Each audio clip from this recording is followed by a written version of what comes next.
myself any further to the church with my play Don Juan, however much I'm at work to point out that the reckless libertine, Don Juan, while espousing the sentiments of a heretic, finds himself faced with a rather horrible comeuppance at the hands of death itself. It was one of the very few plays in which I was not even to take on the role of the title character, Don Juan, but rather that of his moralizing servant, whose name happens to be, once again, Sganarelle. This was only to further the arguments of the pious, who insisted that my portrayal of the sanctimonious Sganarelle was limp, ineffectual, and disingenuous, while Don Juan himself remained the more appealing character, who, in spite of the looming cloud of perdition which seemed to follow him wherever he went, always seemed to have his own way with the most attractive women. As we take up the scene, Sganarelle has been approached by the serving man of one of Don Juan's many wives, who has come to find out the reason for Don Juan's sudden disappearance.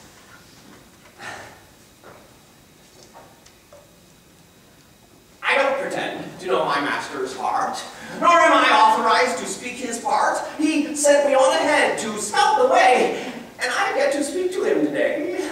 But let me whisper softly in your ear. Forgive me if I say this too sincere, but may I be confounded and forsworn? Don Juan is quite the greatest villain born! The man's a dog, a devil, and a beast, a heretic at the most very least. He doesn't feel for heaven or for hell. His heart is nothing but an empty shell. He doesn't care how conscience grapples us. The man's a wanton, Sganarelle. Instead of thoughts of heaven which secure us, the man lives like the swine of Epicurus. No cry, complaint, nor sliver of remonstrance can cause the slightest quiver to his conscience. You say he wed your mistress. Fancy that.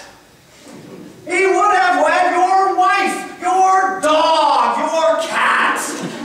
And if he thought it might so serve his health, he'd fetch the preacher and wed you yourself. It costs him nothing to contract a marriage. He cares not how he might decry, disparage. He'll wed each woman, bourgeois, lady, peasant. No female, fit or fat, he won't find pleasant, as long as he might tickle on their drum. He'll marry them however they might come.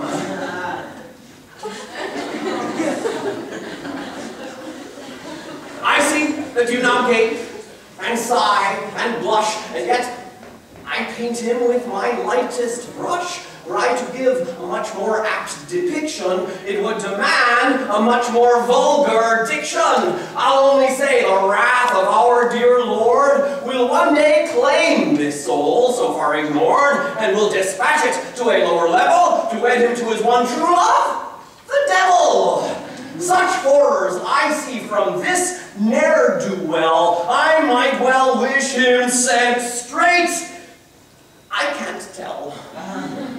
Of all the evils, no, by far the worst is when great lords with wickedness are cursed. Oh, sir, it's not you I mean to criticize. Oh, God forbid. You know what you are doing, and only heaven knows what you have brewing. But while you stand as single visionary, there are yet libertines who aren't so wary, impertinent, free thinkers who propose to lead the rest of us right round by the nose. And if I had a master of that type, I might suggest his thinking not quite ripe. I'd look him in the eye and say quite plain, how do you think your soul might hide this stain? Does not the fear of heaven give you pause to contemplate the nature of its laws? Is it for you, you worm, you little freak? It's of this other master that I speak. Is it for you to jest where we revere, to interrupt our pieties with jeer, and just because you're set up as a peer, with noble ties and no professed career, with curly wig and plumage in your hat, with lace of gold draped over folds of fat, with ribbons of a flaming reddish hue. I don't even remember, none of you. Think you that sets you out as aught more able, that you might be so reckless and unstable to act the boor, unmannered and uncouth, where no one might confront you with the truth? Your servant must express with final breath, an evil life brings on an evil death. In spite of Sganarelle's ongoing remonstrations and his ironclad logic, Don Juan remains largely unmoved. In fact, he begins to envision his licentiousness as the springboard to a greater grasp of status and power and financial gain. It is a strategy which may be summed up in a single word.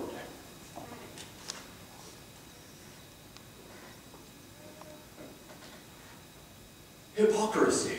You see, is all the fashion, and with a proper show of fervent passion, and not so much as may even exert you, I turn this vice into a stylish virtue. Pretending goodness is a lovely role, admirers will noisily extol many virtues of the hypocrite. They never seem to get too sick of it. The hypocrite enjoys immunity and acts with sovereign impunity. It won't take long to form a holy tangle with party thugs aligned with this same angle. Denounce a single member of these bands, and you'll soon have them all upon your hands. And even those few faithful of the troops are simply acting as their leaders' dupes. They fall completely for the masquerade, admiring men who simply have portrayed the outside actions of the few sincere and act the ape to further their career. And in the midst of most prodigious scandal, a pious glance, a sign, a votive candle, enshrouds in doubt the seamiest transgression.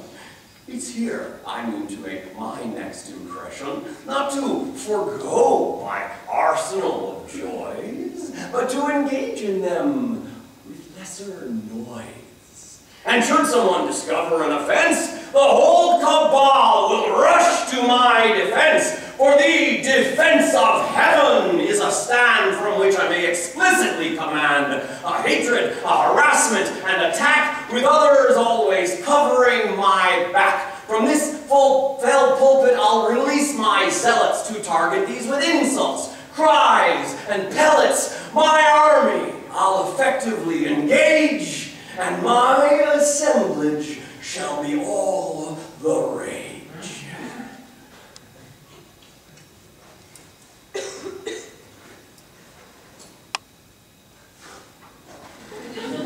Sir, it's no use. I can't control my tongue. You have descended to the lowest rung. There's something that I simply have to say. It is my obligation as valet.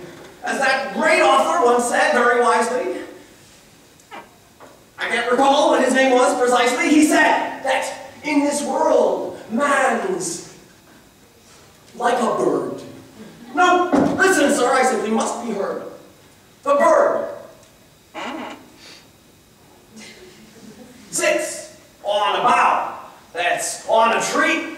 Whoever holds to that tree, you must agree, must follow principles as set in stone, and stone is stronger than fine words alone. Fine words are spoken well inside the court, and from the court, the courtiers export the fashion, which is subject to caprice, which of the soul is but the slightest piece. The soul is what gives life to breathe, its breath, without which the subject would be death, and death stirs thoughts of heaven in its dearth. For heaven being far above the earth, we know, is clearly not on the water. Storms cause ships to totter. These ships must have good pilots in their bow. Good pilots sail with prudence as their vow, and prudence is not in the young, but old, who love their riches, if the truth were told. The riches are what make people rich. And the rich are not the poor left in some ditch. The poor have needs, and needs know not of laws, and those who know no laws are beasts with claws, and therefore, ipso facto at the least,